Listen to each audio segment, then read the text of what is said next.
Hoth, Gullimer, Formal, and Kato. Nice. You guys are cool, man.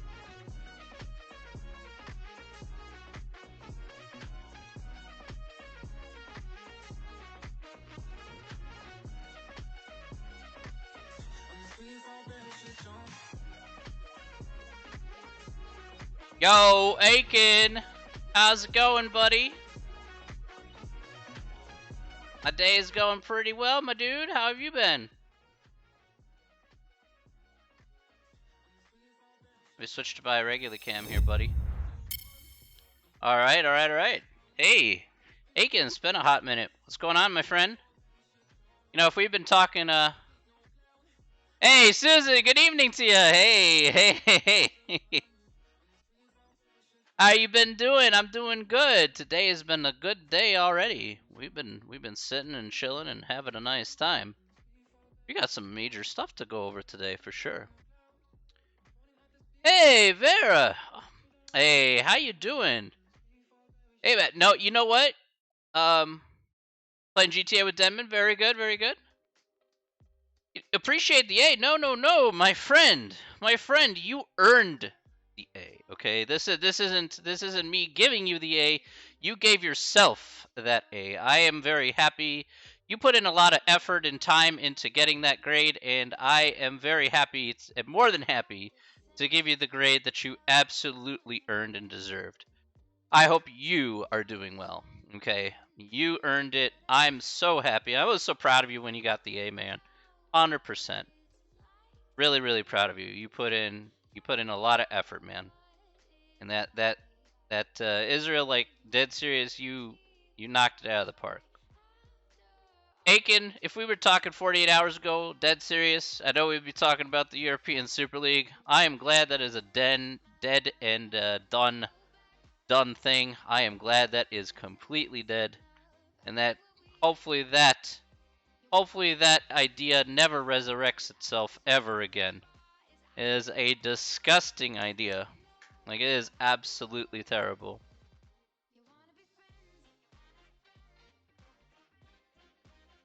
Like just like what would compel you to think that was a good idea? Like, my word.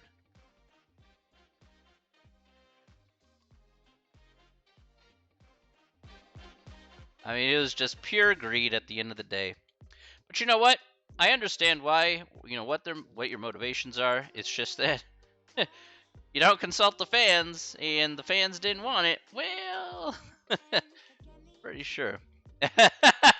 only then will Everton ever become the best in the Prem. I don't think I find like never before that's true. Put in the top 6, League 2, top 6. You know what? I was more of the lines of, you know what? You take away their money, put them down to the National League. Start reforming financial fair play so this never happens again, in order to institute like a salary cap or salary floor, and basically boot the owners out, have them sell the team, sell their stakes, maybe institute the 50+1 rule. I don't know. There's a lot of solutions to this problem here. A lot. All right? A lot of financial solutions, that's for sure.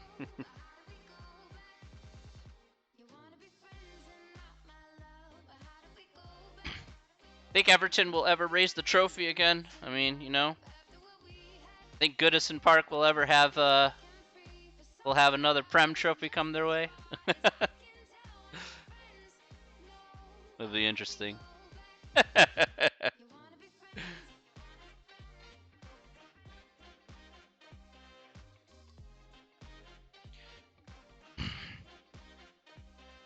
I see a lot of great people here. You guys are wonderful people, man. You guys come out to my streams right away. Look at this. This is amazing. I'm not gonna lie. I'm not gonna lie. You guys that come out to my streams, you guys who are participating, there you go. Not Goodison, yeah, new stadium. Yeah, that's right. They are getting a new stadium. Bad part is that they won't be able to capitalize on the new stadium with the pandemic in play. So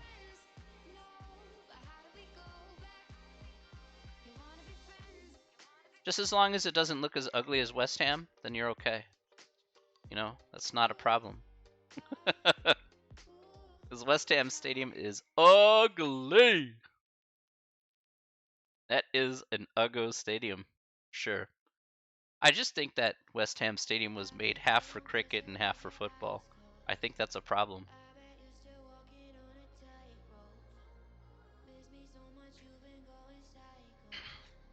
Yeah, 2024 is quite a bit of ways, but again, um, yeah, one can hope so. One can hope so, Aiken. That's true. That's true. One can hope so. One can hope so. It's getting there. A lot of people in the U.S. are starting to be vaccinated. I'm fully vaccinated right now with my 2 shots. If I need a third one, I'll go get a third one. But yeah, it's starting to get there. So a lot of people are starting to get their shots in, and it's just a time thing at this point about when you can start oversaturating the market with possible vaccines. So.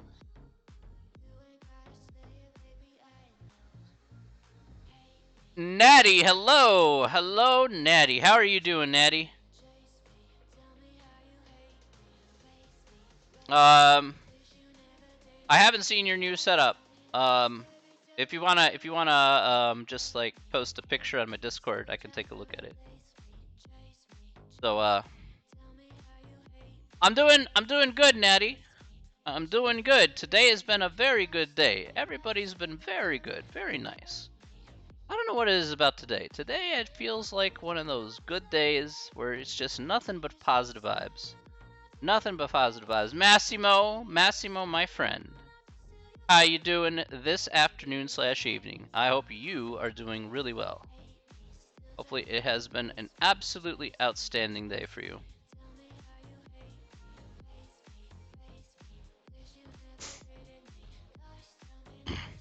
Straight up chillin', you know what? That's some positive vibes right there. Some straight up chillin' like a villain. Take a look at your picture here, Aiken. Ooh, I like that. And you got the Twitch deck and you got the deck and everything. Holy smokes. Oof. That RGB is disgustingly sweet. Ooh. I like it. I like it a lot. I approve of everything in this setup. That is absolutely outstanding for a Twitch setup. Look at that. That's really nice. I'm gonna show this on screen here. I'm gonna go. Let me show this on screen here. This looks sick. Looks amazing. And this is better than my setup. My setup is a jank setup compared to this. Look at this. Look at that setup. Holy smokes. That looks amazing. Man, how much you spend on the setup there, Aiken? Man, because I'm telling you that, you got the IKEA desks here, and you got the IKEA desk here, you got the nice dual double 27-inch monitors with the double Twitch deck and the mechanical keyboard. Got the sweet looking RGB, okay? Absolutely outstanding RGB setup in your case. I'm not even gonna lie. That looks even better than my RGB setup. Like, 8K, yeah, I could totally see that. But you know what? That is worth every single penny you've put into this.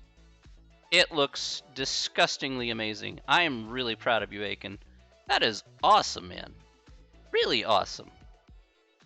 Holy cow. Really? Wow. I have 20 people in this show. Holy cow. Hello, Connor. Connor, how you doing, my friend? How we doing today?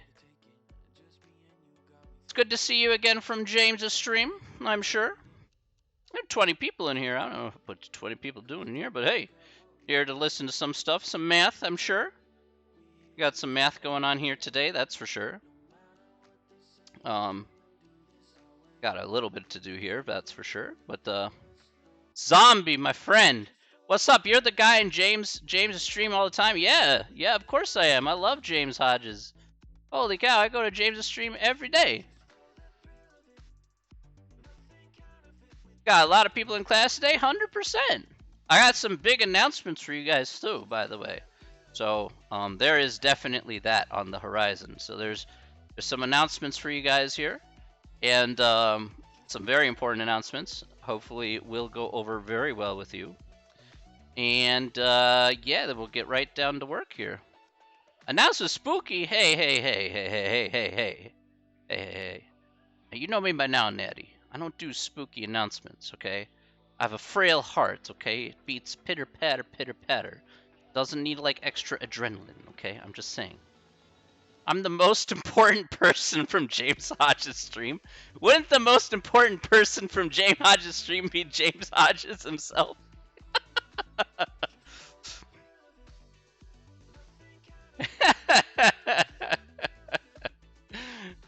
Hmm. One too many backpats there, zombie.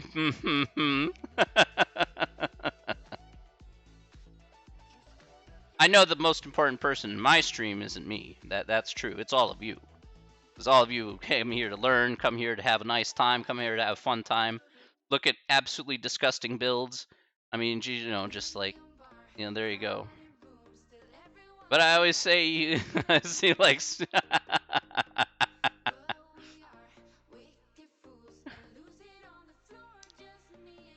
Patient, yo, my gosh, math, I know. Look, math is definitely a thing, okay? You got to know some math. It's a pretty important thing, okay? Now, I understand that for some people in the stream, some people be like, math isn't that useful. Math is kind of boring. Math is kind of a thing. You know, that sort of thing. And I'd be like, hold up a second here. Do I stream class on Twitch? Yes, I do. This is my class. You are here right now, patient. Right here. Right now is my class. Right here. Right on Twitch. This is my college statistics math class. I'm going to tell you something about math. Math is super useful. Okay? Math is super duper useful. The only reason why it's super duper useful is because then, at the very least, you are knowledgeable, you are informed, and people cannot take advantage of you when trying to take your money. That's one of the most important things. You know, understanding how things work around you and why they work around you, and with the numbers around you, make sure that you are much more knowledgeable and know how to game the system at the end of the day. I have no idea. Look, patient. It's okay if you're not great at math. I wasn't great at math either for a long time. All right, so don't get me wrong here. I didn't become a professor of mathematics like right away.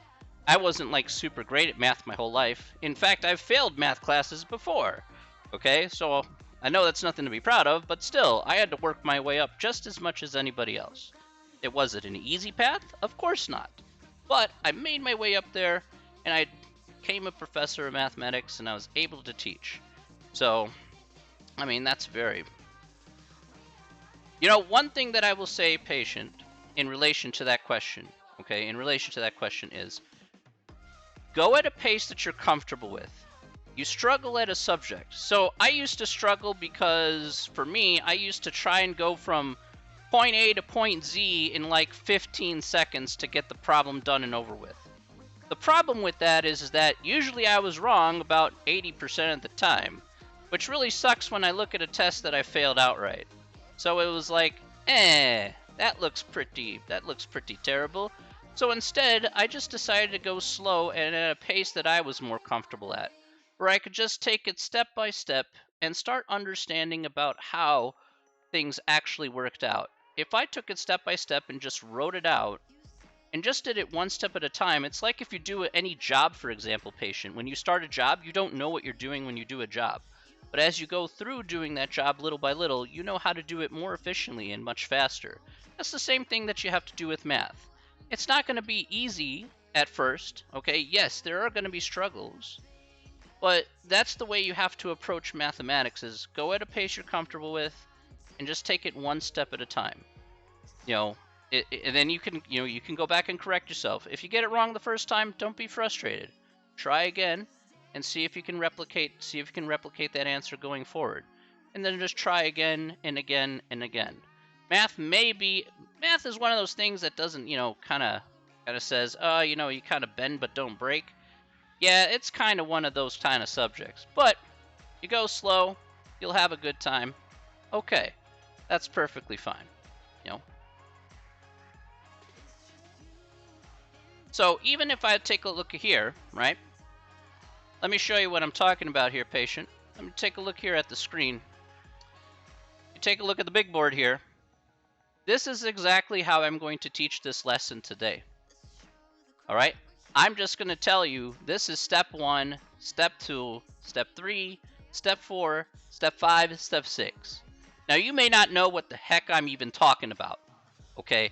And I'd be like, okay, fine. You don't even have to know what the heck I'm talking about. But this is the steps you go over. This is what you do in each individual step. And if it takes a little longer to do it for you, okay, it takes a little bit longer for you to do. I'm not, as a teacher, I do, some teachers, they may care about how fast you do something. For me, I don't care about how fast you do something because at the end of the day, this is about your learning and how you understand something. One thing is, I know a lot of people have anxiety over math only because of the fact that they compare themselves to a lot of other people. I don't want you to compare yourself to a lot of other people.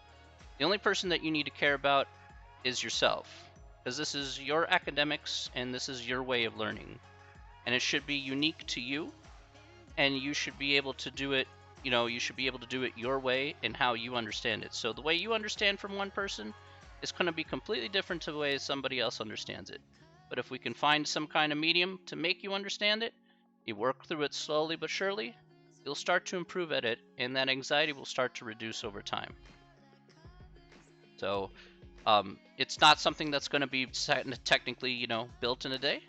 So why do you have to compare to improve? Why compare to another student? Isn't it your individual grade at the end of the day, Aiken? That's what doesn't make sense. See, that's why that argument doesn't make sense, because you're like, oh, you have to compare yourself to another student. Like, no, I don't. I could say C's get degrees here in the United States. Okay, C's get degrees. That's fine.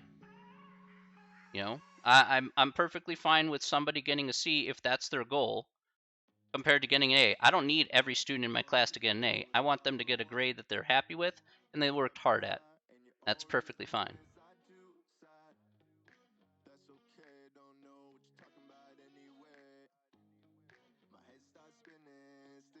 If you're talking about sports math, that's a completely different story, Connor. Sports math is a very complicated thing. That's only because the contractual language is very difficult. Blech. Stuff in my throat. Hey, feel free, you guys, if you want to ask me questions, feel free to ask me questions. That's perfectly fine. Holy moly, I have 71 people in here. Holy cow. How do I have 71 people in here? Jeez. Now that was something I wasn't expecting. If you guys want to follow, please follow. I don't know, you don't have to sub if you don't want to, though. But wow, a lot of people here in this, a lot of people here in the stream. I'm really pleased. These are our last two sections. Yes, they are, Massimo. Absolutely, my friend. These are the last two sections indeed. But you know what I have to do? I know what I gotta do. I know what Senor me I have to do here. Let me do this. Da, da, da, da. All right. Holy cow, so many people. Well, welcome everybody. Yeah, really? From Chicago? Respect. Yay, from my hometown. Let's do this then. Let's do this then for your friend from Chicago.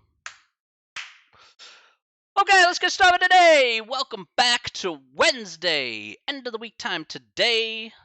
So today, what we're going to be doing here today is finishing up the last two sections here of Chapter 12. All right, so Chapter 12 here is going to be talking about more hypothesis testing, over this time independence and proportions and stuff like that. How do I make a Minecraft smoker? I'm not sure about that. Well, I believe that involves some coal, some sticks, and some cobblestone, maybe. I've only played Minecraft like once, to be fair, Rays. So So I do play COD. I was watching the Warzone events here today, so I was pretty hype about that. To be honest. Um. All right. So I do have some major announcements. Reese, hello from 4chan. Hey, hello. How are you doing, my friend? I hope you're doing well. Um, have I been mentioned on 4chan? I don't know. Who knows? All right. Give it a go. Why not? Uh, I'm not a Minecraft expert, mind you. I've only played it once. I think you probably best left it to the real Minecraft experts, probably on the YouTube or something. I will say this though, as long as people are having fun, that's fine. All right. Now here's what I do want to say, really quick. I do have some major announcements here for the class. So first and foremost, for my students here, I do want to take a little bit of time out and kind of mention a couple of things here because we're winding down here to the very last end part of the semester. So we're kind of at the business end of things. Now, because we're at the business end of things, and we're almost done here with the material, which we'll hopefully finish up here by today. Then what we're going to be doing here specifically is talking about the final exam and the last test along with the homework. Yes. So one of the things to understand is that the last day of class here, the last official day of class here for this course is on the 19th of May. So the 19th of May is the last day of class here. So what I'm going to set is I haven't made up the test yet. But I will be making that up here either this week for sure. This weekend I'll be making it up for sure for one of the tests. Final exam will be probably making up next week. In any case, the final exam due date here is going to be on the 19th, um, and it'll be due at 11:59 p.m. So I'll talk about more of those details here come next week once I go ahead and make up the details there regarding the test. But number of questions, how much time, and all that jazz. But the final exam due date here will be due at the very final day of class here, um, which is the 19th of May here. That is when the final will be due. Now, since we're going to finish up chapter 12 today, we have chapters 9, 10, 11, and 12. All right, so there's chapters for that. So chapters 9, 10, 11, and 12 test there will have a due date. That date is going to be a little bit earlier. That due date here will be on the 9th. Okay, so the 9th, and that'll be due at 11:59 as well.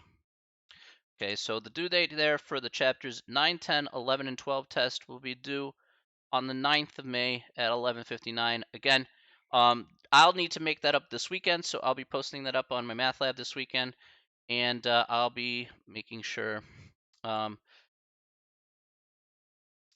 Yeah, I think Nay, I that's a good question. That's a really good question. I think that's because that's kind of like my math lab's way of basically making sure that you're not starting it like at midnight of that day.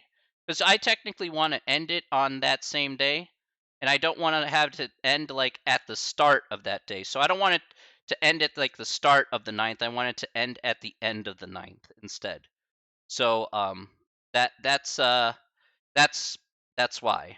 Um, it's just less confusing for me to know that it's at the end of the day at 11:59 rather than say midnight and then kind of get myself backwards. So really, it's kind of helpful for both people. So to be fair, that's really why. It's just less confusion that way. Because if I told you, like, let's say you're talking to somebody and you're like, "Oh, I'm gonna go out at midnight, the ninth," and then you're like, "Oh, is that the beginning or the end of the day? Which one are you talking about?" And then you get all confused. Is it going to be the day after the 8th or is it going to be the day after the ninth? What are you talking about? And then even if you're talking like to two people, that's where you get like super confused. So to reduce the amount of confusion, you're like, okay, let's put it at a weird time, and then it's like, okay, I get it, or something to that, something akin to that, essentially. Um, and that's a fair question. That's a fair question. Okay.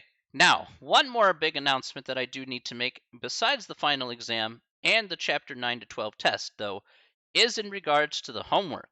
Now, of course, some homework has been closed due to the fact that we've already been through those tests there.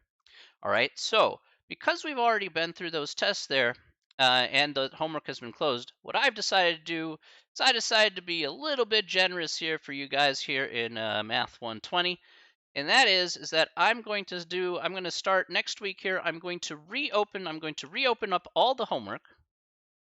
So reopen up all the homework assignments, and they will be due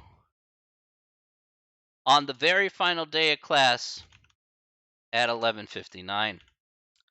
So if you want to pick up some of those points that you missed during the course of the semester because reasons, guess what you got?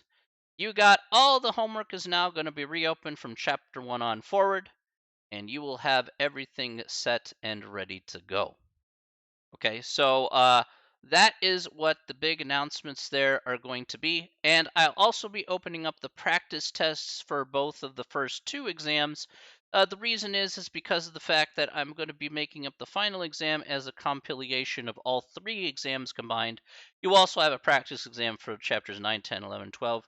So I'm going to be reopening up those two practice tests to give you a little bit of extra time and then have those pool of questions ready for the final exam. I'll be discussing more about the final here coming up next week once I've went ahead and put that together. Well, that's the reason, Natty. That's a good question. Is there a practice test for the final? And the answer is no. There is not a uh, there is not a practice for the final because all the questions for the final will be from the pool of questions from each one of the three exams. So it's going to be a fair exam because I'm just going to pool questions from each one of those three exams, and then essentially at the end of the day, um, I'm going to be making up a final exam based off of that. So if I open up the practice exams for each one of the three tests, then you'll know exactly what to expect for the final in terms of the type of questions you'll see. And you can practice with those, as you know, as many times as you want and get comfortable and familiar with the type of questions to expect. Um, yeah, it really does. It really does when you have, Lud, it really does. It really does feel like it takes what I'd like to do, honestly, when you say that, Lud, I really see that, and I see that it reduces the amount of anxiety, right? I'm not a big like, hey, you gotta do it like right here and then, like maybe for certain tests, yeah, but I mean, I try and give as much time as possible for you to finish appropriately. And also, one other thing, this basically means that you can't ask me for extensions either. All right. So I know we had issues last time, but if you don't do it until the last moment, that's a you problem. That's not a me problem. Okay. I'm gonna give you like literally 2 weeks of which to finish or so that third test. I'm giving you plenty of time in which to finish there. Hey, can you have a good night there, buddy? Um, so don't email me, for an extension or extra time because I'm only gonna if you email me and you say, "Hey, Professor Chips, I need extra time," I'm gonna email you back with a one-word response. I'll be like, "Bruh," and then that's all I'm gonna send you. Be like, "Can I get an extension?" I'll be like, "Bruh, nah." That's all I'm gonna say, "Bruh, bruh." That's it, okay? If you expect anything more out of me, I don't know what to tell you. I will give you every single advantage of which to get stuff done. You don't want to take that advantage. You want to be master procrastinator, be procrastination station, to be like, okay, be procrastination station all you like, but like, bruh.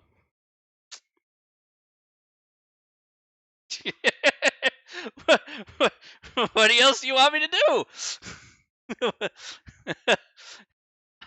I'm not gonna do anything.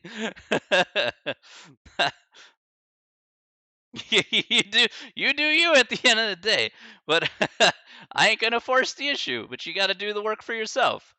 Remember, when you're in college, you're an adult, and I told you from day one, if you're an adult, I'm gonna treat you like an adult, and this is the way it does. Your responsibility is gonna fall on you to get stuff done.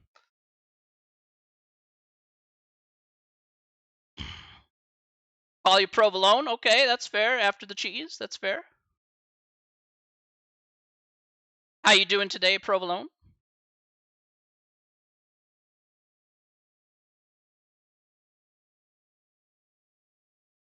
Said to call you provolone, so I mean you could call me Swiss. That's fine. Although that's no Professor Chiz is a little bit easier. What's your name? Havarti. Hey, Havarti, what's going on, buddy? Oh, okay. Professor Swiss. Right? You can meet my brother, Professor Colby Jack. Oh boy, I can buy him at the gas station for $1 a stick. Oh, oh my goodness. my brother, my brother Mozzarella goes for a whole lot more. And and my sister Parmesan, she's just too expensive for my taste. So, I don't talk to her that much. That's just how it rolls. That's what you get when you have a poor professor in the first place. Uh yes. All right. Oh my goodness. Too funny, too funny. There we go. All right, let's see here. Let's do this real fast. Here. Let's go here. All right. So is this homework due on the 19th? Yes. So all of the homework here, Natty, is going to be due on the 19th. That's correct. The homework will be anything from the chapters 1 to 7 or 1 to 8, sorry. That's going to be reopened for you, Natty. So, yeah, cool beans indeed. That's right. That's how we roll here. That's how we roll here, ladies and gentlemen. That's what we do. All right, let me grab this here. Grab the e-text out of this. I will go to the desired page so I can see what the heck I need to look at. Go over a couple examples here today, so it shouldn't be all that hard. Da-da-da. I have no.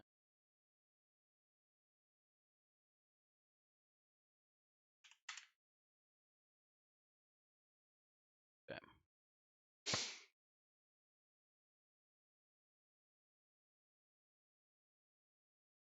Let's go here. Come on. All right, there we go. Okie dokie. All right, good stuff. Okay, so we're gonna go ahead and hey Nalber, how are you, my friend? Um, okay, so we're gonna go ahead and get started here with the newest material here today. We're gonna start off with section 12.2. Let's go to the big board here for today, and let's take a look exactly about what we're going to be doing. All right.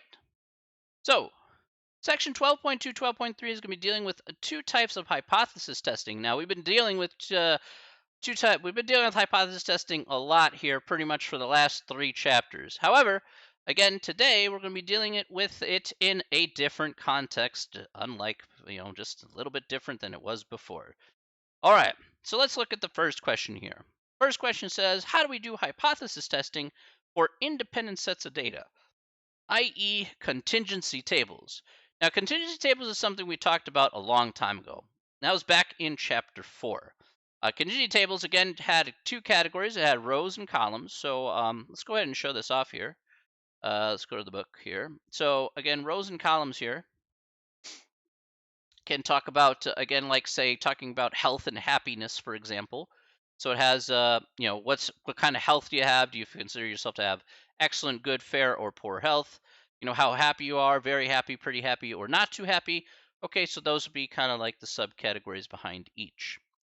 All right. And so again, you relate them in some sort of form or fashion. That's what contingency tables looks like. So how many people have excellent health but are are just pretty happy? So that's 247 people have excellent health and are pretty happy. All right, pretty straightforward, no problem. At the end of the day, they kind of relate to each other here, but at the end of the day, they are kind of independent because they're kind of asking you two questions, and they may or may not relate to each other here. They're just kind of like, in this case here, like a state of mind. What's your health and how happy you are? Okay, so just categorize them at the end of the day.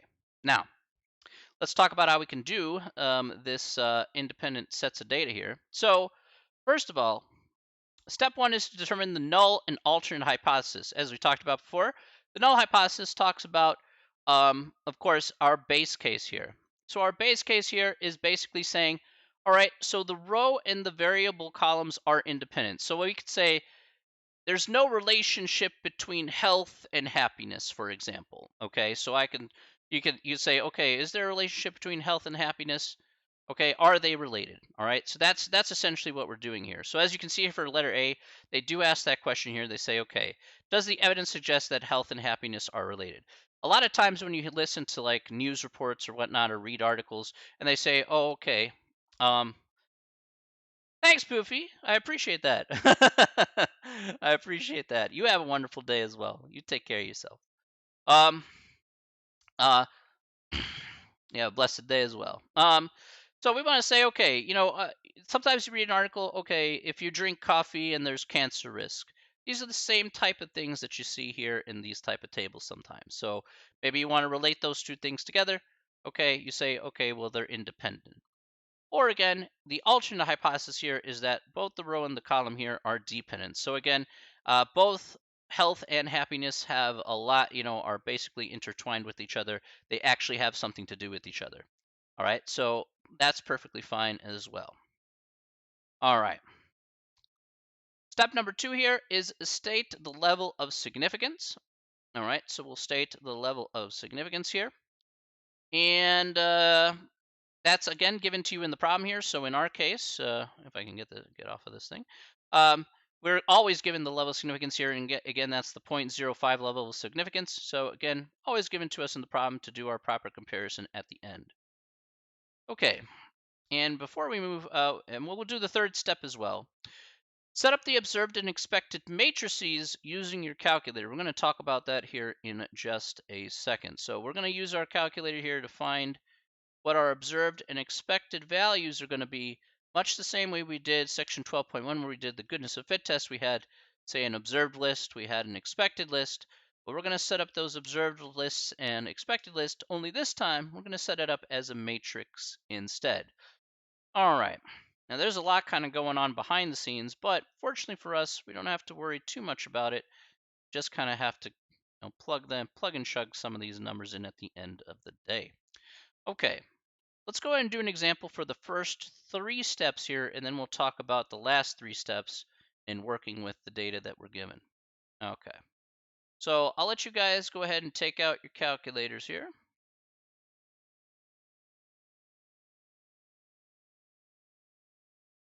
All right, let's get out. We'll start the calculator.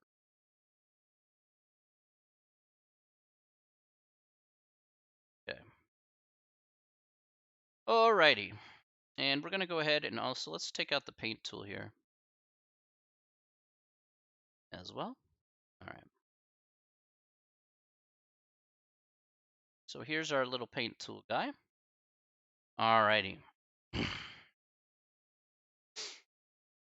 Okay, so what we're going to do here first, again, let's go over step by step. We're going to go ahead and do let's go ahead and do that same one here for number 9. Does the evidence suggest that the health and happiness are related using the 0.05 level of significance? All right, so let's go ahead and find out if that happens to be the case. So step 1 here says, again, the nicest part about this process is that the null and alternate hypotheses are pretty much static for these for these processes. So that's not too bad whatsoever. So if we take a look here once again, we have health and happiness. So again, the row variable here is going to be happiness, and the column variable here is going to be health. We say happiness and health are independent. That's our null hypothesis.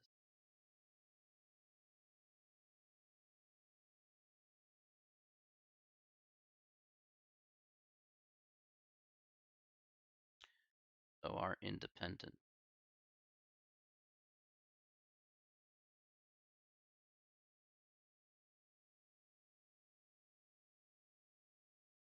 All right.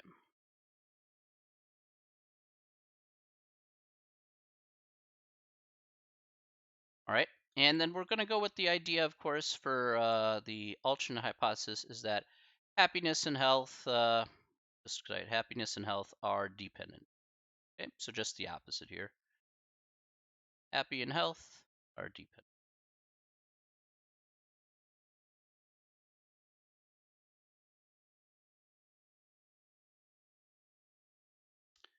All right, easy enough. Okay, let's go to step 2. Step 2 says state the level of significance. That's given to us just directly in the problem here. Nothing to really guess about here, as was just stated as 0.05. And as always, like we've done here before in the past, we're going to go ahead and come back to this guy here, uh, we'll come back to this guy here later. All right. All right. Step 3 is we're going to set up some matrices. So let's set up the matrices.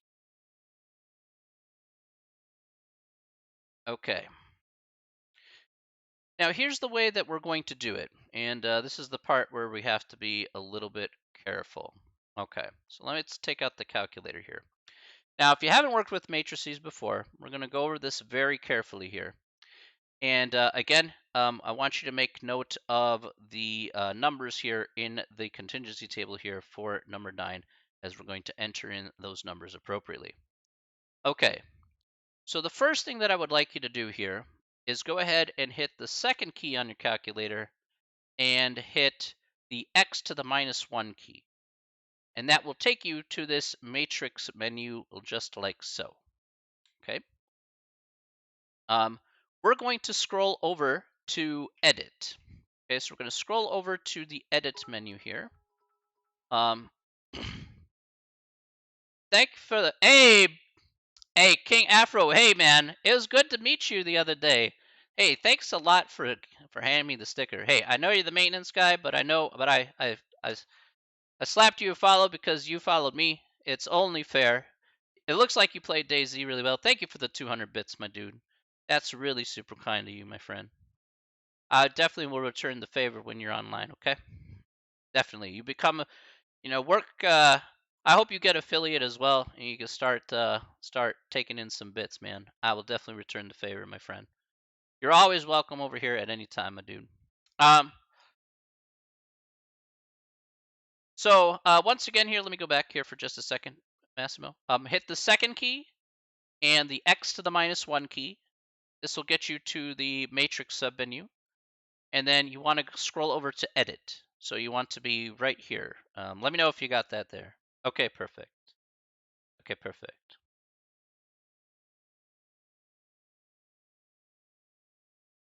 It's really super kind, King. Really super kind of. Now I want to hit enter here. I know, I know. This is the only time we're going to be really dealing with matrices here, for the most part. So it's basically like a one and done. Okay, sort of deal. This I can promise you, to some extent. Pretty much. So only time we'll ever deal with matrices.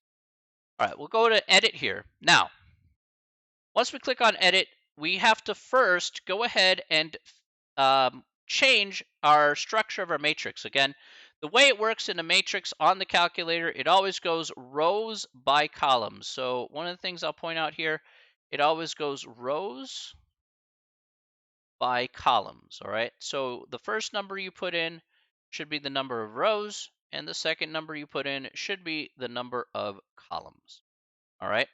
So as you can see here, the number of rows we have is 3, and the number of columns we have is 4, okay? That's all I'm doing there. So this is what you should see here on the screen. If you have an old school calculator, that last column there may be off screen. You'll just have to hit the right arrow to see that last column off screen over there. Okay, next we're going to enter in all the numbers that you see here in the calculator. We're going to enter in just every number you see there. So 271, 61, 220, 47. 7, 3, uh,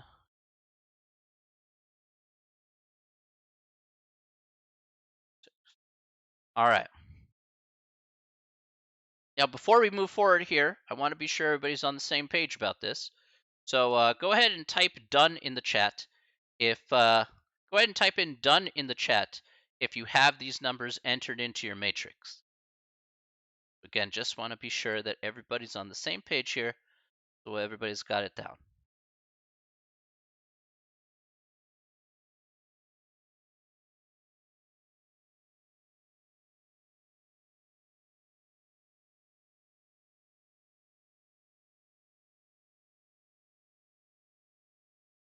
Are we good there, Massimo? Just want to be sure that that you're okay with the calculator stuff. Yep, okay. Anybody else having issues? Go ahead and ask or anything like that.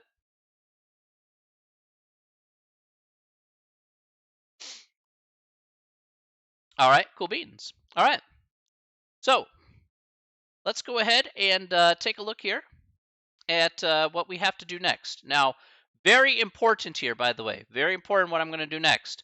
We always do this in class, but this is one of the big reasons why I do this all the time on the calculator, is we're going to hit second in mode.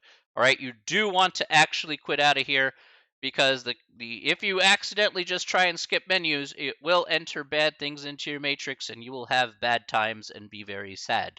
The last thing we want to do is be extremely sad and cry tears of pain as we're doing mathematics. So, to avoid that altogether, we want to quit out of there. Now, that's the first matrix that we have to set up here, but we do need to set up a second matrix as well. So let's go ahead and set up the second matrix here. We're going to go back to the matrix menu here once again. So we're going to hit second and the x to the -1 key again. We'll go back. This time, we want to go over once again to edit, but what we want to do different is we want to go down to matrix B. We're going to go to matrix B now, and we're going to go ahead and hit enter on matrix B. Now, what do we do on matrix B? Well, if you remember, as I said earlier, the shape of the matrix is rows by columns. Once again, for matrix B, we want to put the same exact shape of rows by columns like we did in the first matrix. So there are 3 rows and 4 columns here. Okay, the same exact shape. The only difference that I would like you to do here specifically is just go ahead and type in ones for all the values in the matrix. Oh, I don't want 11, I want 1. Okay. Just type in 1 for every value in the matrix, okay? And that is what I would like you to do. All right? That's it. All right. And once you have typed in all the values in the matrix of being just ones, just go ahead and hit second and mode, and we're just going to go ahead and quit to the main screen again. Okay, any questions about that? Just want to be sure that we set up both of our matrices here appropriately. No? Okay. Okay. All right. Where are we confused, my friend? I know this stuff can be pretty confusing. If you haven't done hypothesis testing before, yeah, this stuff can be rather confusing, to be fair, Cruiser. That's why we take it one step at a time.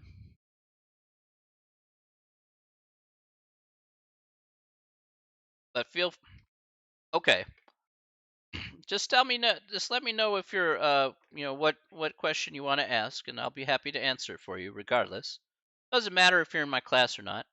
If you want to follow along and says, hey, I want to actually learn what this actually does, then hey, any question is welcome. Okay.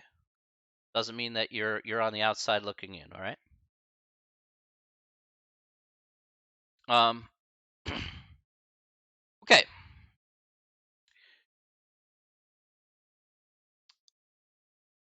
Yeah, you have a good one, Connor. You take care of yourself. All right. You have to get up at 6:15. Ooh, pretty. It's already pretty late for you over in the UK. So yeah. You have a great night. Okay. We'll definitely get together probably tomorrow.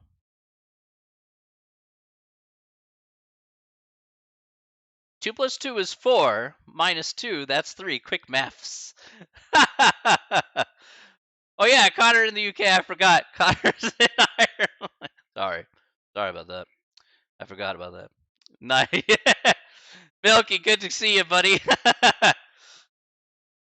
Did the next Milky, did the next event come out, by the way? Or is that going to be tomorrow for you? Or that's going to be later tonight or tomorrow for you? 2 to the 2 is 4. 4 to the 5, 5 to the 6. Okay. Maths indeed, Jade. Maths indeed. Alex, 2 to the 2? 2 to the 2 is 4. 2 to the 4 is 16. You know, 4 to the 5, what is that? That's 256 times 4, so that's 1,024. 5 to the 6 is basically going to be 5 squared is 25, so you get 25 times 25 is 625, and then 625 times another 25, whatever that is off the top of my head. So if it's 5 to the 6th power. So, yeah. Is this a large class? I mean, no, not at all. Actually, the amount of students that are in this class cruiser are about 28. 28 students in the class. I gotta figure that. Okay, that's gonna eat at me all day. 625 quarters. That's like 625. I gotta divide that by 4, right? So then if I take 625 divided by 4, what is that gonna be? 1, 22, 22, 5. Wait, 1, 22, 5. That's 2. That's 1. That's 2. That's 2. That's 5. That's 2. That's 5. That's 6. So it's 156. 156 and change. How much change? That'll be 1. So it'll be 10. 1025, so it'll be a fourth. So then 156 will be 15,625. There we go. 15,625. There we go. I think that's right. 625 times 25 off the top of my head. Yeah, I got it. 15,625. Yes, yes, yes, yes. Very good, brain. You still work. Ha ha! I have won. All right. All right. Anyway, let's move on, I guess. All right. Now that we have the matrices set up and ready to go, you know, Jade, you're always welcome in here at any time. So is Melky, so is Cruiser, so is Connor, so is anyone.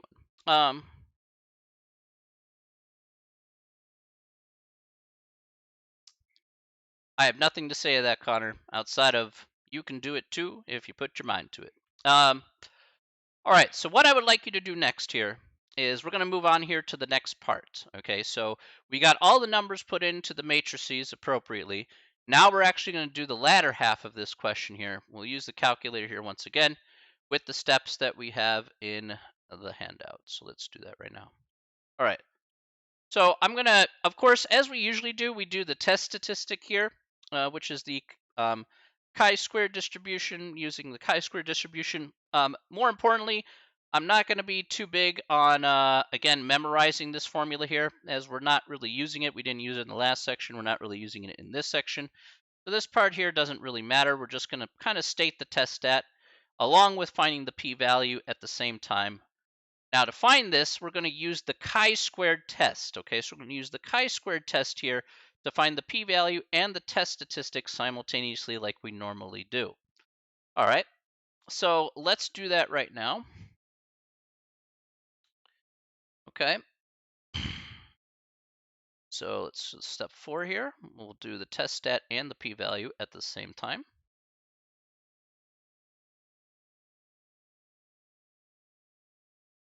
Let's do that p-value here.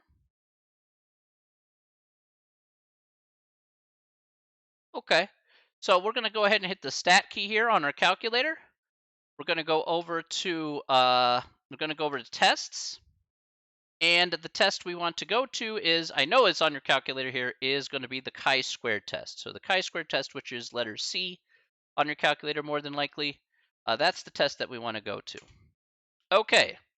Now, all of you, regardless of calculator, should have this submenu here on the calculator. Now, as you can see here, we have the observed value here, which is going to be, again, matrix A. So if we set up our matrices here correctly, we don't have to change this whatsoever. So matrix here is our observed matrix. That's all the data that we entered in. Our expected matrix, which was B, we already entered that in as well. And we're just going to go ahead and go down to calculate here. Okay, so we went ahead and found out.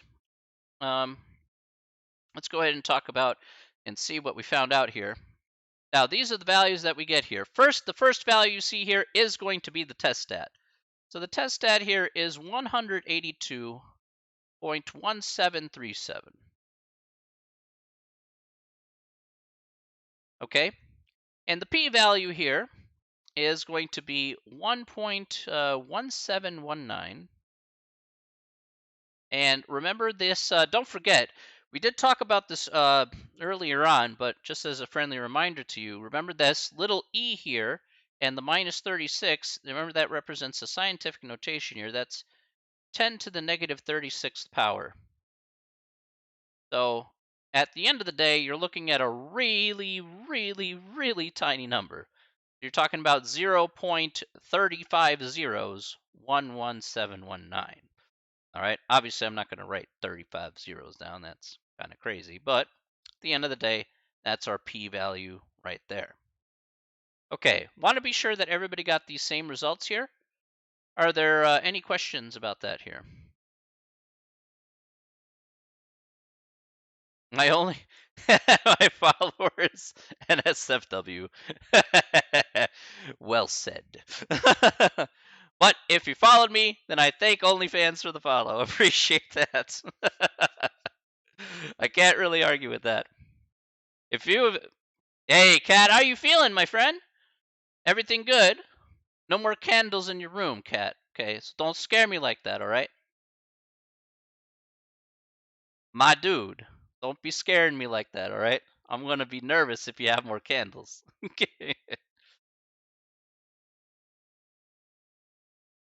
Okay. Got some new. Okay, good.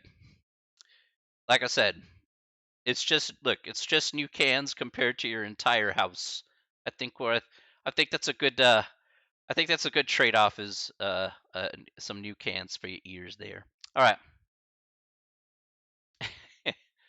Holy smokes. Now we're gonna go over to the last step here. The last step is the same regular last step that we've had pretty much throughout the whole course of doing these hypothesis testings. So again, we're just comparing the p-value to our level of significance. So again, we want to say, again, we're just comparing here. So is 1.1719 times 10 to the negative 36th power. We want to say, is that going to be less than the level of significance? The level of significance here being 0.05. This is what we stated here in step number 2. So again, our simple yes or no question here. The answer is yes, absolutely it is. Holy smokes. By leaps and bounds, it absolutely is, right? So, if it's true that this is yes, what conclusion can we make here then?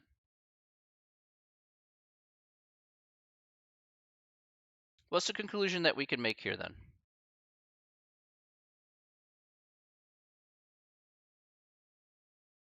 Reject the null and accept the alternate. Very good.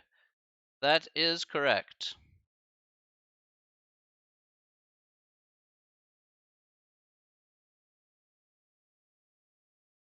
Excellent.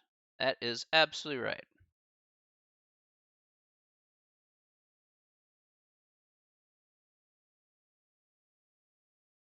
All right. Very good. There you go. Great. Any questions?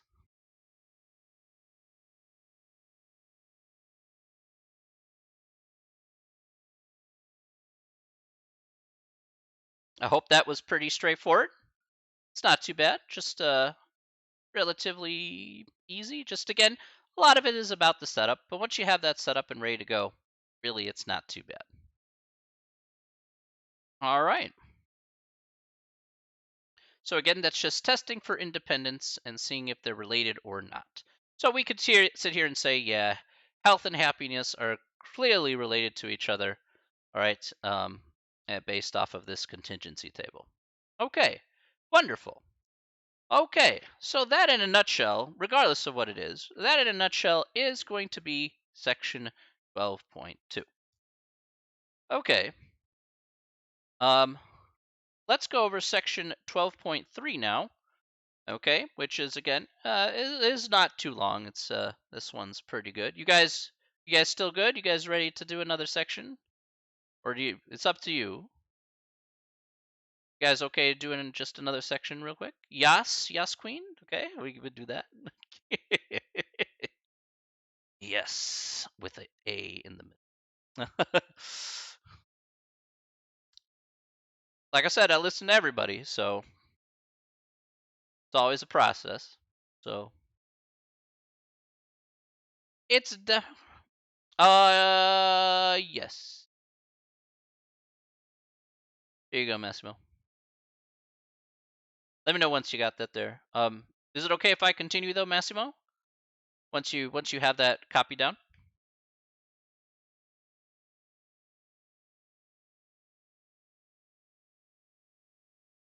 Okay, cool. All right.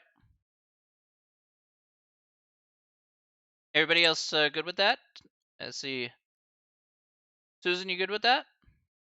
I hope you are. So hopefully, question mark.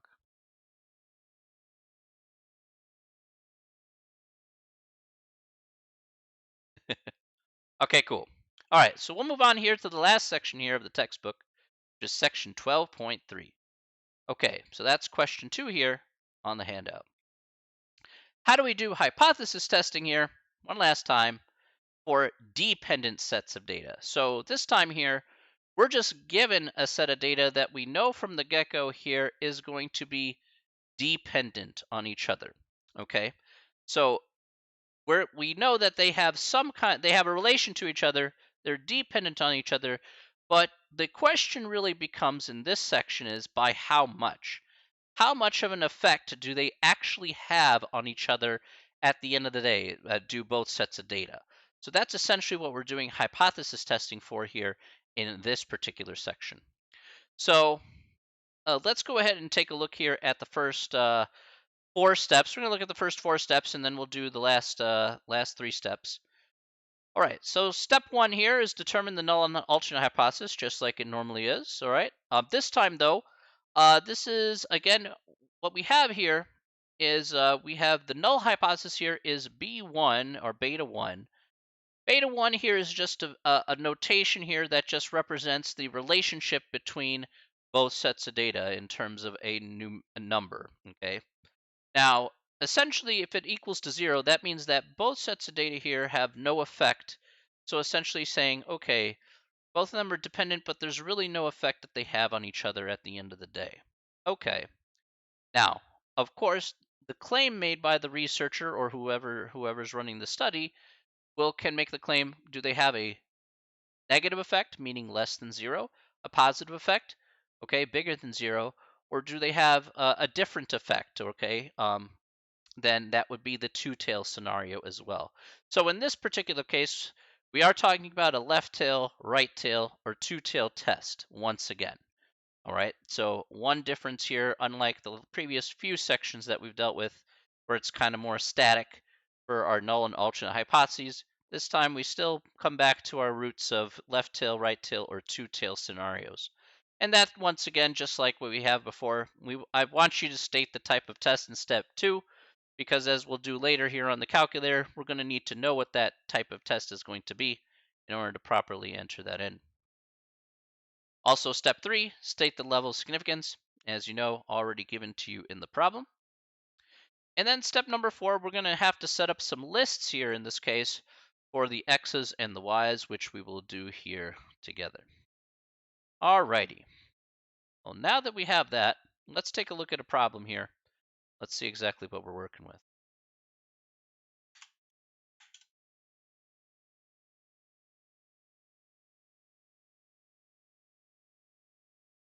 I think I went, oh, that's way too far. I went too far. That's all right.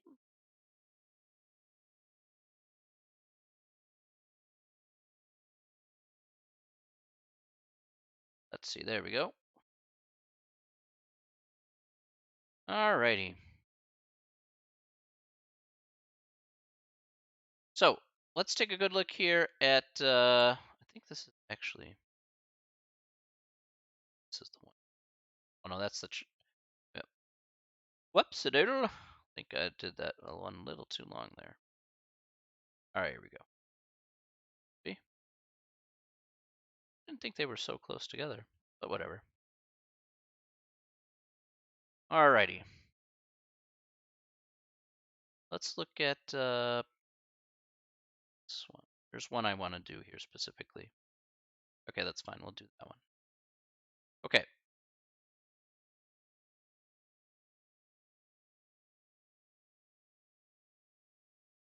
Okay. So looking at this next one here, let's do number 3.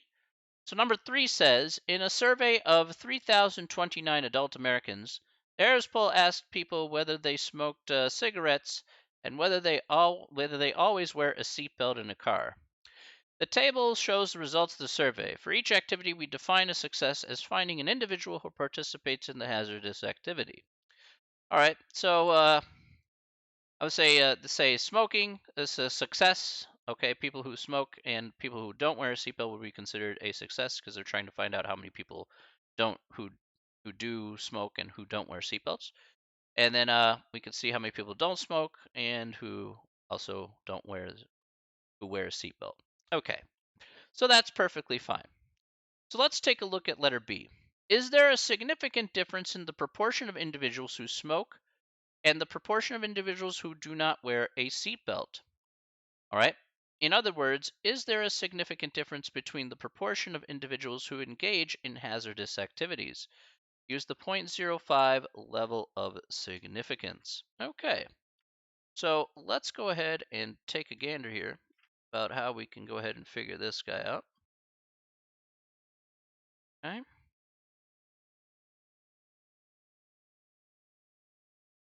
Okay. So let's take a look at this one here. So we have see here, a second. Perfect. Got that. All right. All right. So let's take a look at how we can do this here together. We'll go through this step by step once again, and we'll see how things work out. So let's delete this.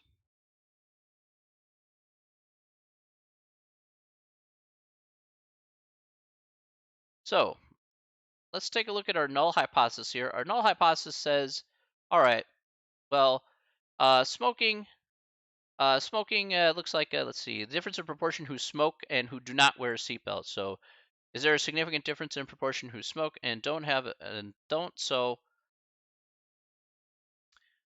we can assume here from the very first that the difference here is nothing. So there's no effect on the difference between people who smoke and the proportion of individuals who do not wear a seatbelt. Now, more importantly here is going to be what our alternate hypothesis is going to be. So what is all our alternate hypothesis?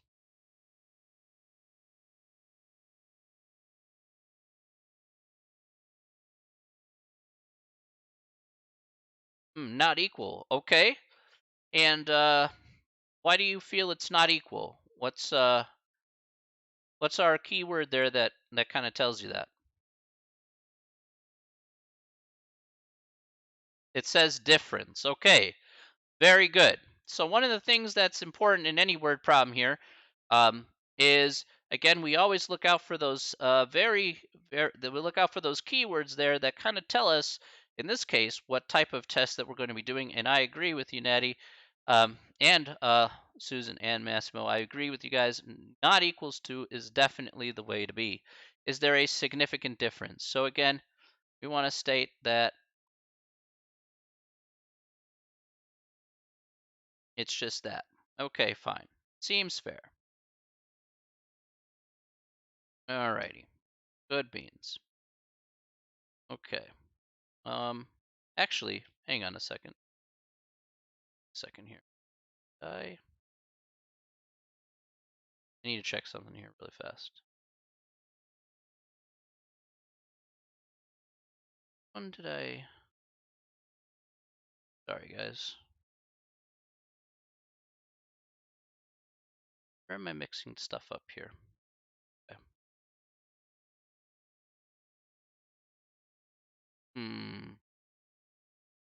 Did I mix those two up? Maybe I accidentally. All right. Okay. Why does this look different from what I have in my textbook? Oh, right. Okay. Okay, okay, okay, okay. All right, all right, all right. I did get that mixed up. Wow. Okay. That's kind of a problem. Okay, okay. Hang on a second, guys. This is kind of like my mix up here. So, I'm gonna show you, actually, let me show you what's going on here. On this screen here, this has stuff to do with two population proportions with dependent samples. And then when I read this section here, this is the older textbook. This one has a different section altogether in there. So I'm kind of off by just a little bit. Okay, so I'm gonna need to modify a few things here. Um, let me see.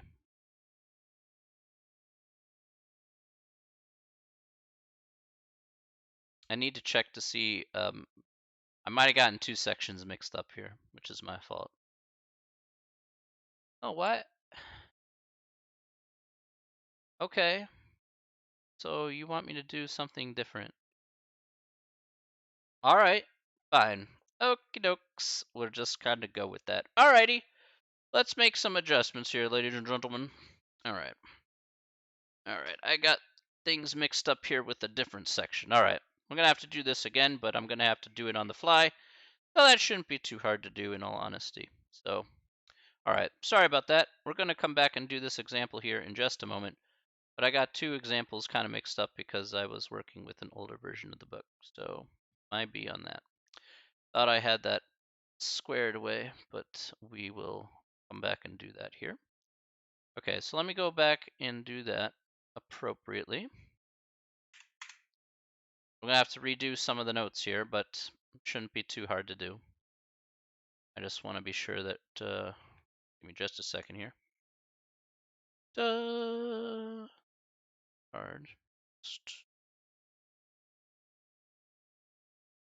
I think it's that one. What do I have to put there? Yeah. That went with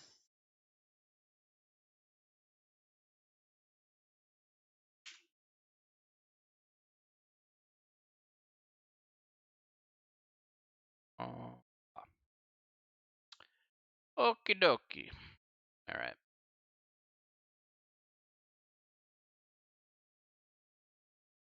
Okay. How do you deal with adversity? You truck through. Okay. Let's change up these steps here for just a moment, and then we'll follow through with that first example. So the example that I wanted to show was correct. It was just the steps that I had it mixed up with a different thing. So, all right. So in this case here, we're still doing dependent sets of data here, by the way. That part is still true. But I do need to talk about how this will technically work. Okay, so here we are. All right, so we're still going to determine the null and alternate hypothesis, but I'm going to change the null and alternate hypothesis here. Instead, what I would like you to have here specifically is the null hypothesis here is going to be, we're going to be comparing, in this case, two proportions from each other. That's what we're going to be doing here. Because I had again, I had this a little bit backwards here. So basically, these proportions are going to work pretty simple. Is that the proportions between both populations here, in this case, in our example, that would be the populations of smokers versus the population of people who don't wear seatbelts, is that the proportions between both of those are equal. Okay? So we're going to have, actually, in this case here, let me go ahead and insert a couple of things.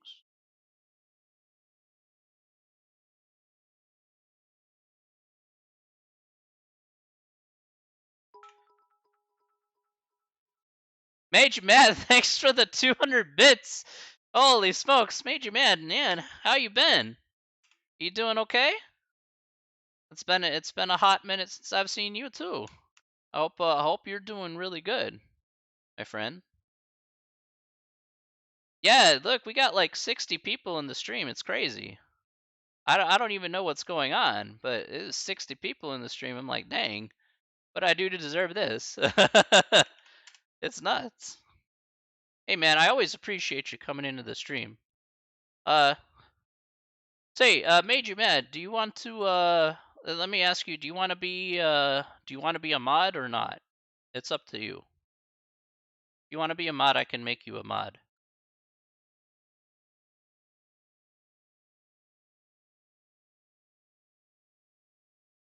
Cuz you've been subbed to me for so long now for Okay, that's fine. I just wanted to offer it to you since you've been subbed to me for a while. That you'd have mod privileges even if you pop in here every once in a while. So, you know, yeah, no problem. Of course. I know for some people that's a responsibility, so hence why I ask. So,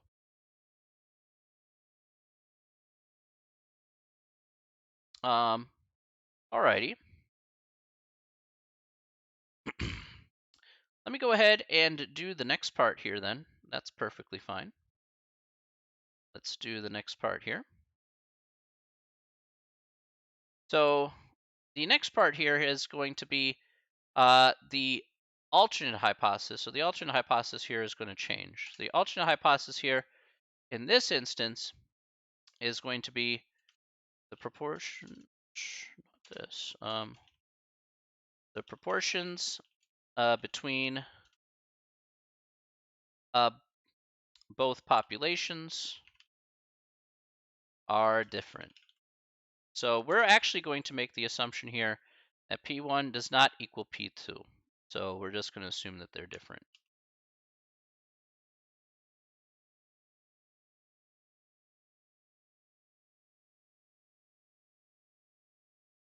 Yep. Okay, so we're going to skip step 2 here, stating the type of test, and we'll go straight to stating the level of significance here.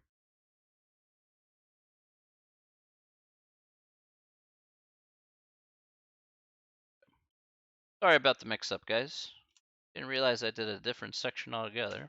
Then I was like, oh, this seems familiar, just not the familiarity I wanted. All right. We might need to change this up here for just a second. All right. And let me check that here really quick. I think that's right for this one. Make sure the numbers go in the right places. Okay. That's perfectly fine.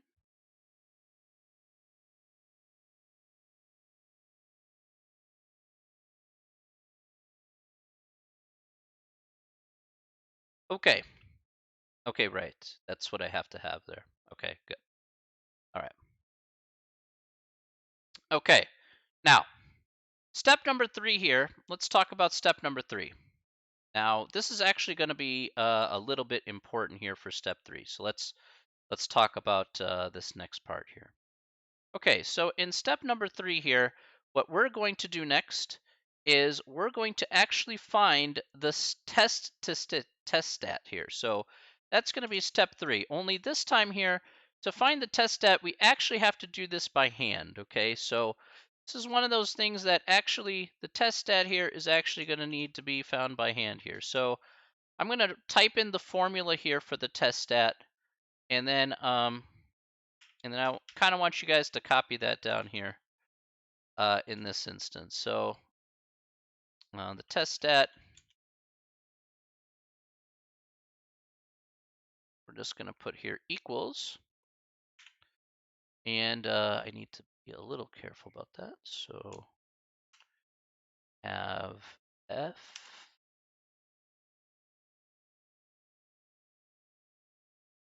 f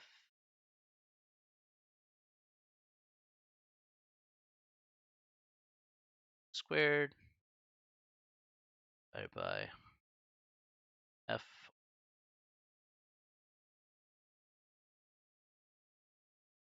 Yeah.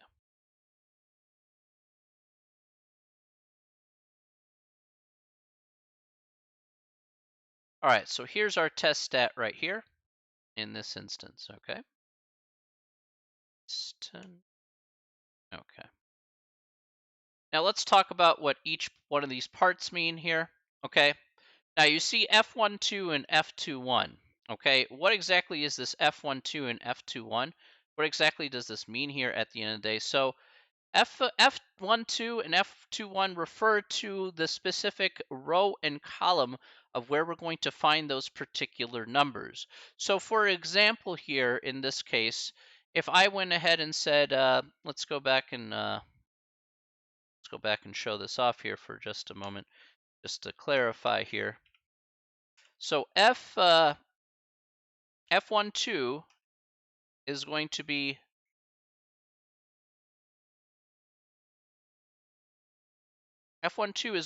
the value in the first row, second column.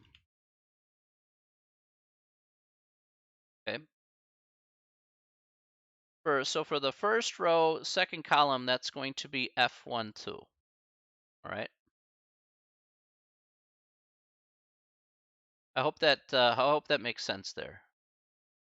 Is everybody good with that?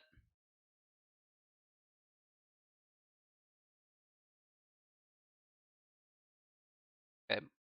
And then if I put the same thing here for F21 here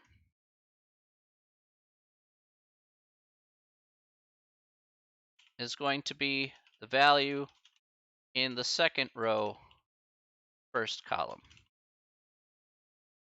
Okay.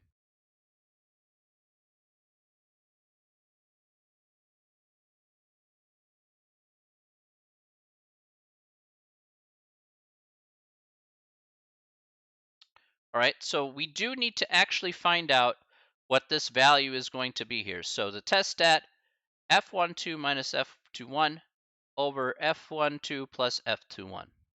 Okay, any questions about that so far?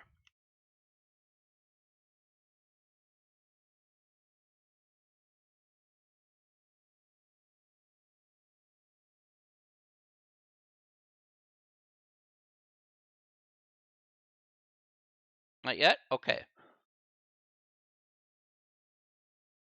I'll amend the last two parts. I'll amend this step 5 here, but I do need to set this up appropriately here, actually very importantly. So, okay, so let's do it. Let's do it with the example that we had from before. This time I'm going to amend it to reflect the example. Okay, so the example that we have here, let's go back to our smoking question. Smoking and seatbelt kind of question here. So again, I do apologize about the mix-up there.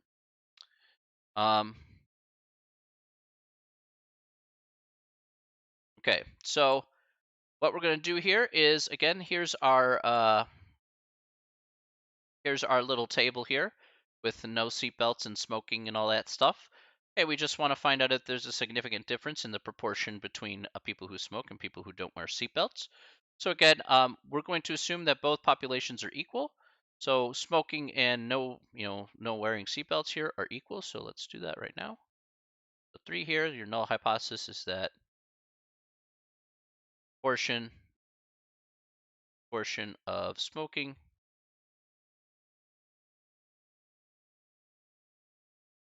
and no seatbelt use.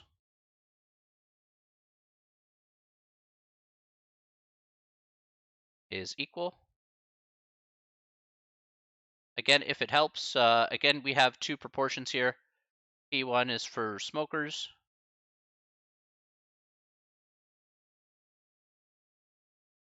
And then P2 would be no seatbelt. So if it helps just kind of labeling stuff, that's perfectly fine. All right, H1 basically is the opposite. Again, P1 is not equal to P2. Again, the proportions are different. All right, simple enough. Easy peasy, lemon squeezy. So that's step one right there. Step two is the level of significance that's given to us here in the problem. So let me go ahead and go back to the problem here. That's going to be 0.05. Again, that's just given to us here in the problem outright. So we're just going to state it just like so. All right. Step three, this should be step three. Step three, we're going to go ahead and find out what the test stat is going to be. So this is the big step here because we do need to use this in the next step over. And yes, we actually do need to find this out by hand, as it is actually significantly easier in all honesty. So the way the test stat works, again, following the formula that we have here off to the left, we want to figure out, again, if you want, you can write down the first numbers here, F12 and F21. So F12 here, the first row, second column, that number here is going to be 448. So 448. And F21 here is the second row, first column. So that number here will be 327.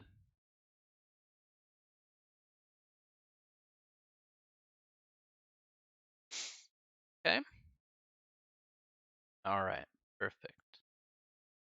So what we're going to do next here is, of course, let's go ahead and enter in that into our, actually, I don't know why I did that. Let's enter that into our formula right here. On the other side. Like, what am I doing? All right. So we have F12, which is 448, minus F21, which is 327. We're going to square that.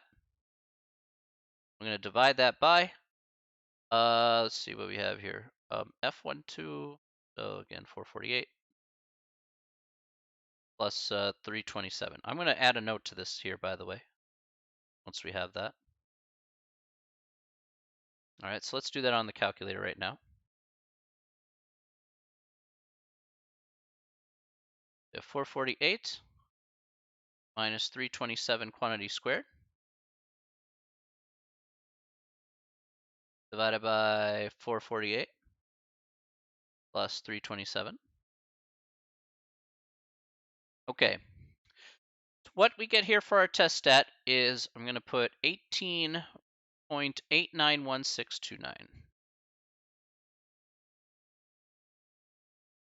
8916129. Whoops, 129. Now notice what I didn't do here, by the way.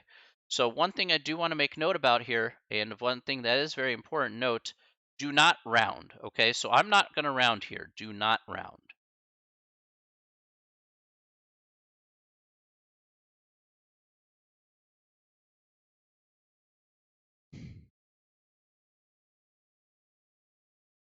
Okay?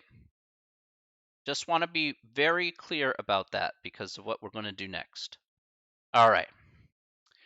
Now that we have that here, okay, what we're going to do next here, let's go back to our steps, is we're going to find the p-value. We found the test stat here, but now we're going to find the p-value. So what exactly are we going to be using here in this case? In this case here, we're not actually going to be using a step. Instead, we're actually going to be using a distribution function actually on the calculator to find this particular p-value. And I want to be sure that I have that in the correct format. And okay. So the format for this one here is going to look like this. Let's go ahead and make this a tad bit big. It's so hard for me to see. I wish I wasn't half blind. Okay, that's true.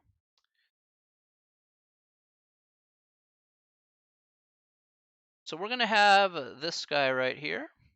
So it's going to be chi squared c, the chi squared CDF function here. Actually, let's put just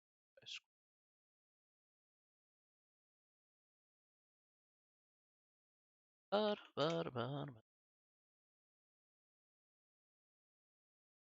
Using the chi squared CDF function. Okay. Now I need to be very specific about the chi squared CDF function, okay? I want to be very specific about this because you do have to enter in some numbers here underneath this chi squared CDF function. So the way it's going to go is it has three numbers that you need to put in. You need to put in a lower, you need to put in upper, and you need to put in the number of degrees of freedom. Now, to be specific, what numbers do you actually have to put underneath each one of these? Well, the way it's going to go, it's going to look like this. The specific numbers you put underneath this guy are going to be, the lower here becomes the test stat. Okay, so the test stat here will be your lower number. Your upper number here will be 1e to the 99. And your degrees of freedom here is going to be 1. Okay? So you're going to have your test stat, 1e to the 99, and 1 here as our three guys that we need to put in here into this function, into the calculator. Let me go to the no face cam here for just a moment. And let's go to the calculator here for a second. Okay, so what I'm going to do here is to get to this function here, we're going to hit the second key and hit the vars key. So the second key and the vars key. And you're going to go down to number 8, which is the chi squared CDF function. Now, if you have the old school calculator here, well, then the old school calculator here is just basically going to show you lower, upper, and degrees of freedom. Or again, it'll just show you with a parenthesis, I should say, the old school. New school calculator will have this submenu here. In any case, the lower value here will be our test stat that we found here from our previous one. So 18.8916129. I'm going to put that in here. 18.8916129. Our upper here is 1e to the 99. So 1, seconding the comma key to get that little letter e, 99. Again, that just reflects infinity on the calculator. And our degrees of freedom here is going to be 1. And we're just going to go ahead and hit paste. And this is what it should look like here on your calculator. And we'll go ahead and hit enter. Alrighty.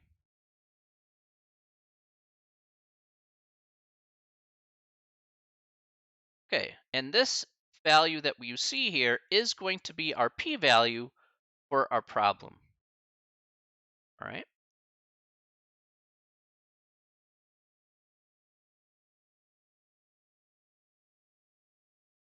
So go ahead and hit the second key and hit the vars key there, Nettie.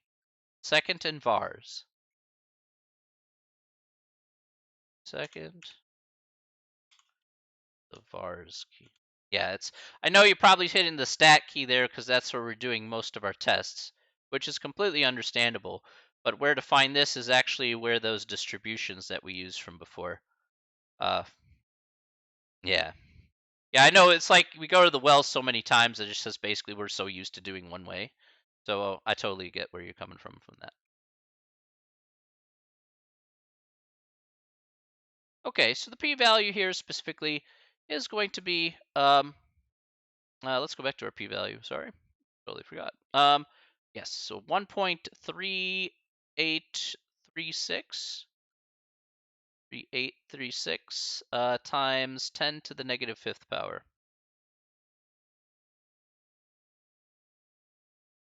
Okay. And, yeah, all right, good stuff. All right, so that's our p-value right there. And then, hang on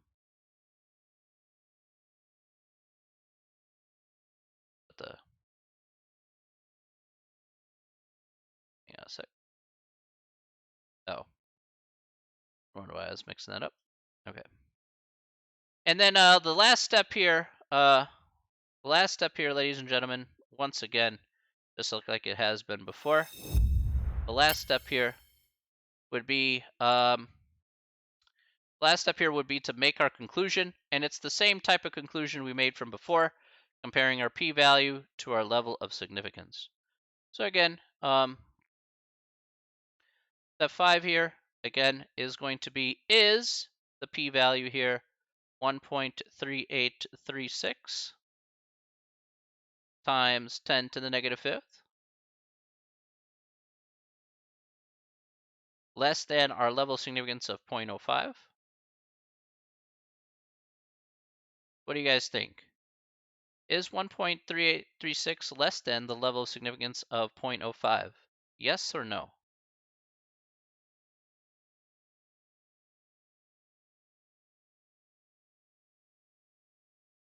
Yes? Okay.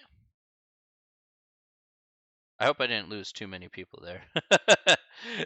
Like, there's like so much information just kind of thrown at you because I kind of had to cobble it together. So,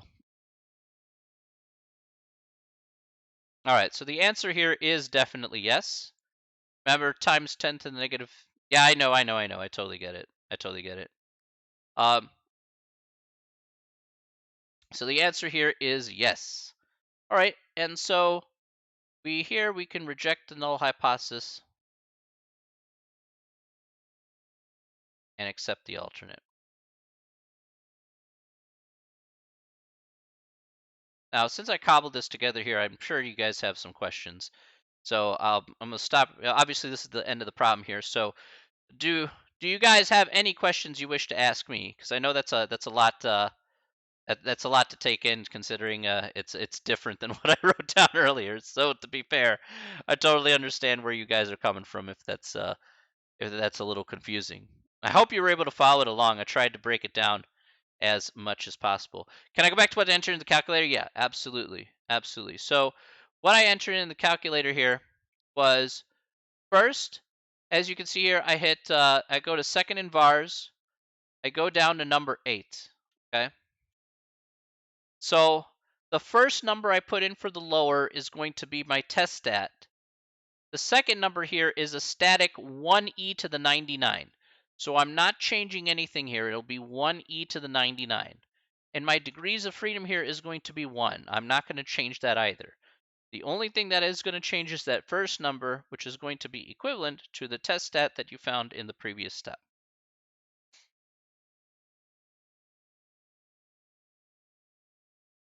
Okay.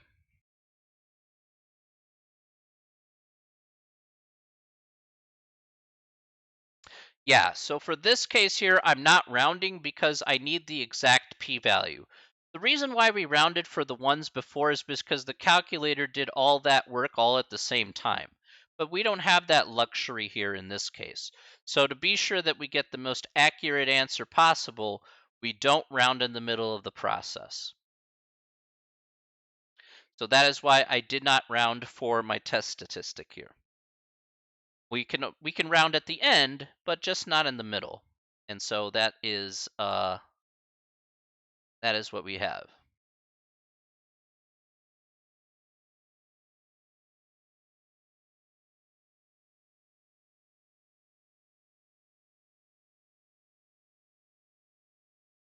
Okay.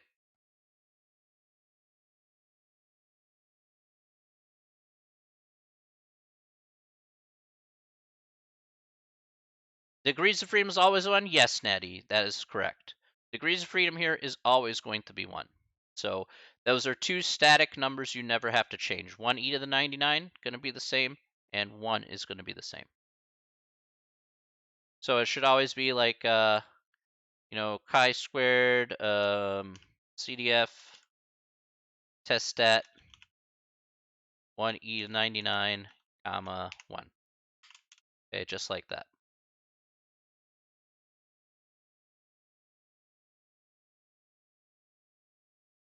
My apologies about that. I got that mixed up, so that's a my bad sort of dealio.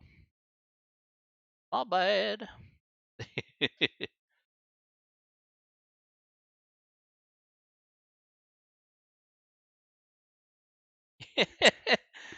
Hey, I told you I'm just a guy. I make mistakes. It's okay.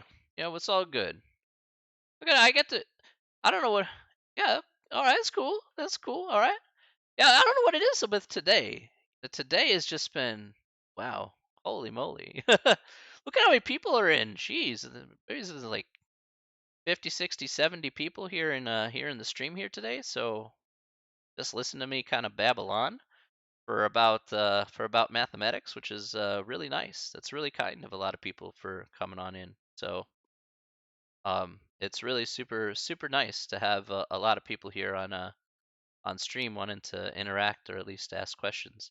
If anybody on stream has any questions, please feel free to ask whatever you like. Um, you know, anything that can be helpful here. That hopefully, I know for some of you probably watching the stream, you're like, "Whoa, this kind of went way over my head." I get it. You know, totally understandable. But if you were able to follow a little bit along the way, then that's great. That's great. All right. So basically, at this point here, this is effectively. Can I go back to the notes, please? Yes, yes, I can. There you are. There are the notes. Good. Just let me know if you need me to scroll up or whatever, Natty.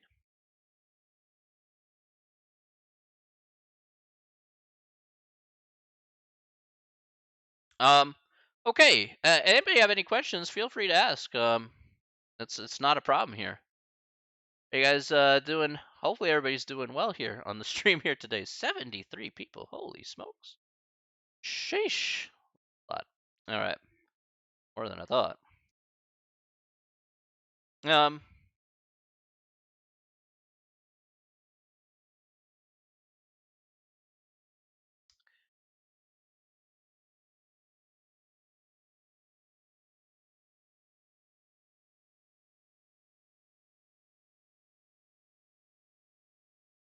Alrighty. So in effect, that is the last section of the textbook that we're going to be covering here for the course. So in effect, we are officially done here with the textbook, but that doesn't mean we're done with the class, of course. So what we will be doing here again, we'll be discussing more about the exams. You guys can certainly ask me homework questions and anything else you'd like me to cover in and along the way. Or again, I'll probably, we can do something fun on here on streams as well. I don't mind doing that as well if you guys want to just be like sit and chill and just talk. That's perfectly fine too. Of course, math has to take the first precedent, but if you have questions or whatnot, you just want to talk and chill and have a good time, absolutely come on by. Come.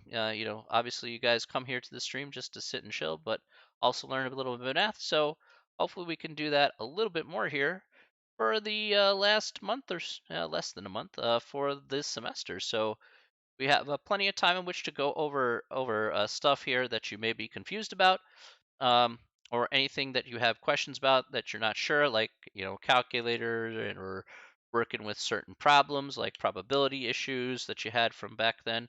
So there's a lot to cover here, certainly within the last month of the semester. So and certainly you'll get to find out more information the more you come to these streams. So that certainly can be fairly helpful. Hopefully everybody is okay. All right. Everybody all right with that, I hope?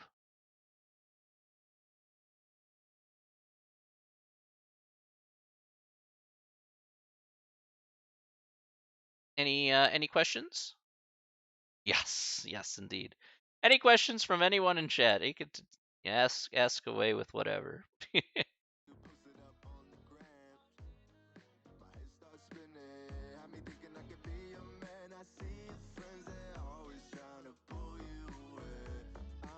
I know there's a lot of people here today. Even I'm kind of surprised.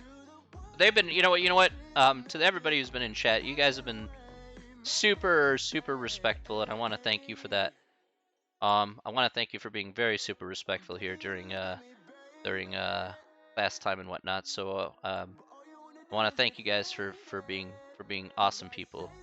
That's really super kind of you.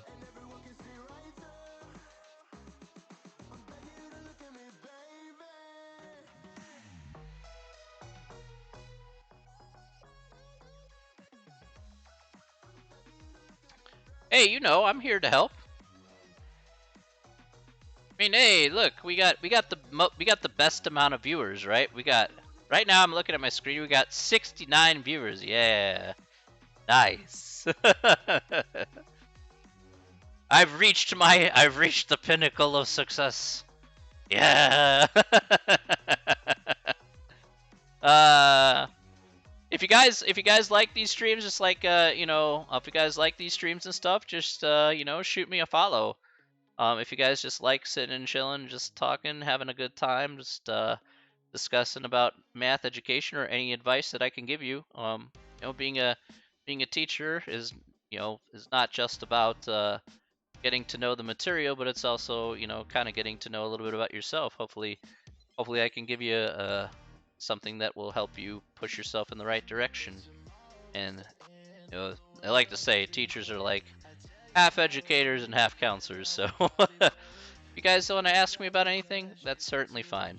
I don't mind whatsoever. So I'm always an ear to listen to what you have to say. So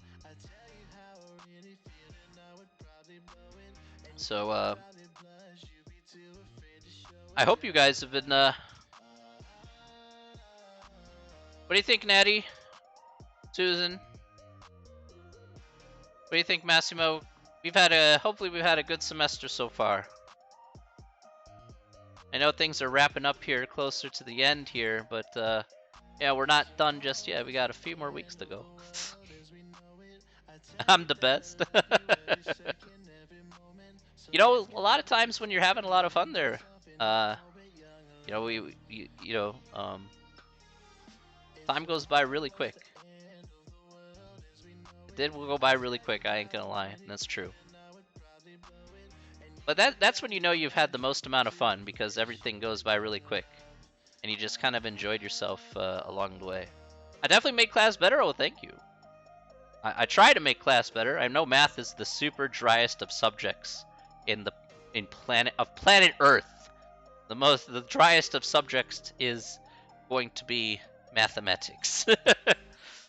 So, you know, as long as I make it somewhat enjoyable and somewhat interesting, yeah, I mean, at least you guys can at least have at least a decent time with a subject that can be super rough to deal with. That's cool. That's cool. That's cool. That's cool.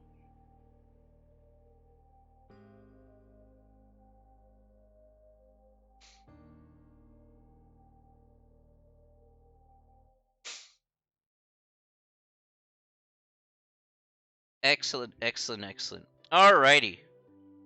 Well, I wanna.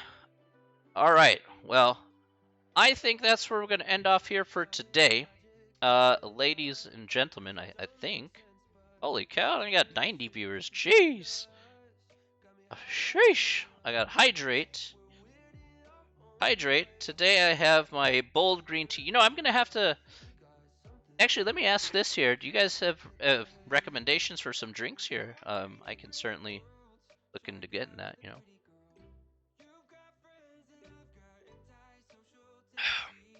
All right. Oh yeah, I gotta do a second one here for Natty. Thanks for redeeming your 300 percentage points. That's very kind of you. Um, very good, very good. I should, you know, that wouldn't be so bad. I think that is a wonderful idea there, Natty.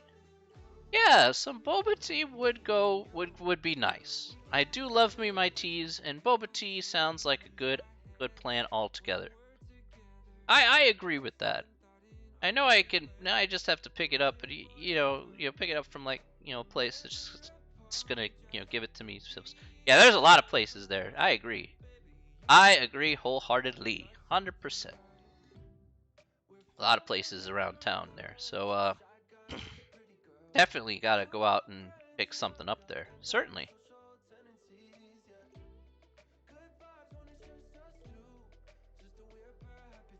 Absolutely. All right. Well, I think that this is where we're going to leave off here for today. All right, I want to thank everybody who has come into this stream here. Holy cow, 90 people. Pick up some soju for after class. Get ridiculously drunk on stream. You know, I don't drink necessarily on stream, but maybe for the last for the last day, maybe for the last day sort of thing. That wouldn't be bad. Hi, day, bubble tea. Yes, bubble tea, boba tea. They both have the same meaning there. They're both very good.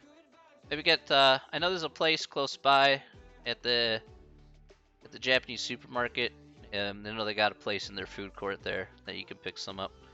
I'll probably go over there and go get it. Maybe get it with some the tapioca in the bottom there. There you go. Bring it for class. I think I'm down. I'm down for that. I'm totally down for that. 100%.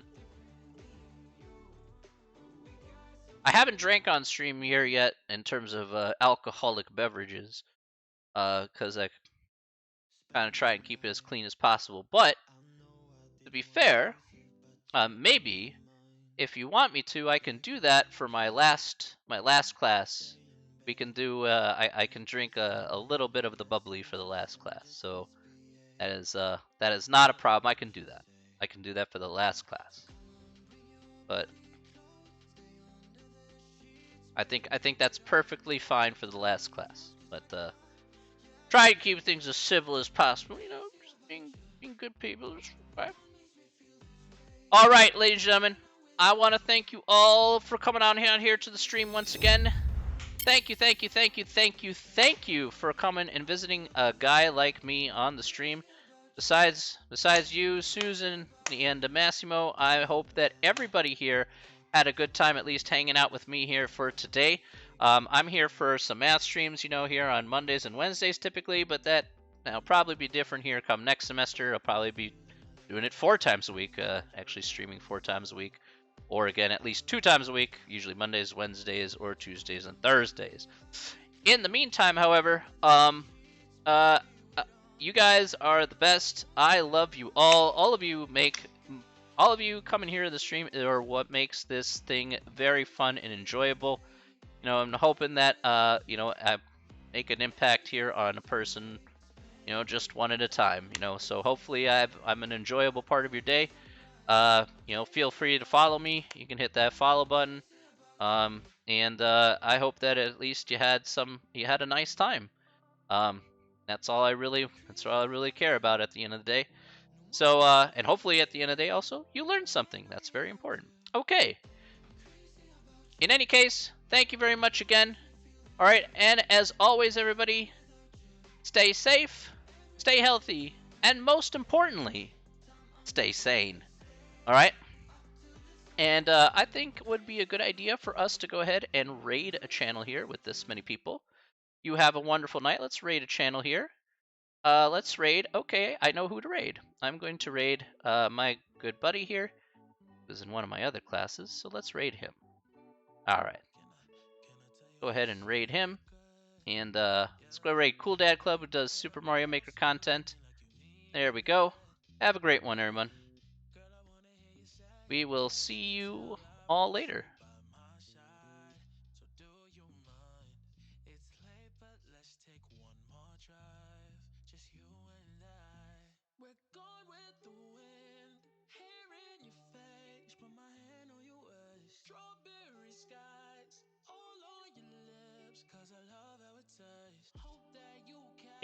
Welcome back.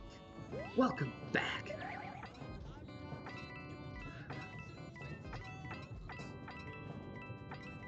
This is all familiar territory.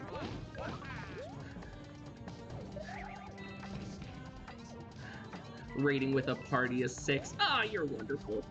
Ah, out of all the stats professors I've ever had, you are the best of them. Now, mind you, I have had one stats professor, and it is you. But guess what? You're also probably the best math teacher I've ever had. Because, I'm not gonna lie, my previous math teachers, I'm like, I don't understand this. And they're like, well, There's nothing I can do to help you, kid.